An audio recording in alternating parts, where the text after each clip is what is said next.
আমার একটাই বউ, যেন আবার চুরি না করে নিয়ে যায়। অফিসে লেট হয়ে যাচ্ছে। খবরদার ফাহিম, তুমি রিমোটে হাত দিবা না। তাহলে কোথায় হাত দিব? তোমার হাতে? কি করলে এটা? বেশ করেছি। হানিমুনে যাচ্ছ তো? কিন্তু ছুটি তো আমি দেবো। হাই, কতক্ষণ থেকে তোমাকে কতগুলো প্রশ্ন করছি, তুমি শুধু হু হু করে যাচ্ছ। সরি, বললাম তো সরি। ভালোবাসার হাত থেকে গলায় তোমার রোমান্স দেখে কিন্তু হিংসে হচ্ছে খুব। জি স্যার। স্যার কি বলছেন? নিপার কি কোনো প্রবলেম আছে বাবা? আমার জানা মতে তো কোনো প্রবলেম নেই। কিছু করেছে? জি বাবা, করেছে। কামড় দিয়েছে, দাঁত দিয়ে কামড় দিয়েছে স্যার। রক্ত জমাট বেঁধে গেছে। দিল ভাই, নাস্তাটা করে নাও। নাস্তা না খেলে কি হবে? কষ্টই তো বাবা, কামড় তো আর দিবা না। আমি তোমাকে কামড় দিব কেন?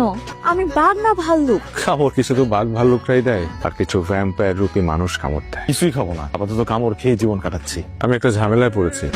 আপনারা তো এই বিষয়ে এক্সপার্ট, ভাবছিলাম আপনাদের সাথে শেয়ার করি, আপনারা অ্যাডভাইস দিতে পারবেন। এই বিষয়টা আমরা তিনজন ছাড়া আর কেউ জানবে না। আমার বউ আমাকে কামড়ায়। এটা হচ্ছে লাভ বাইট। আরে ভাই, কোনটা লাভ বাইট কোনটা টেরা বাইট আমি খুব ভালো করে বুঝি। ও যখন আমাকে কামড়টা দেয়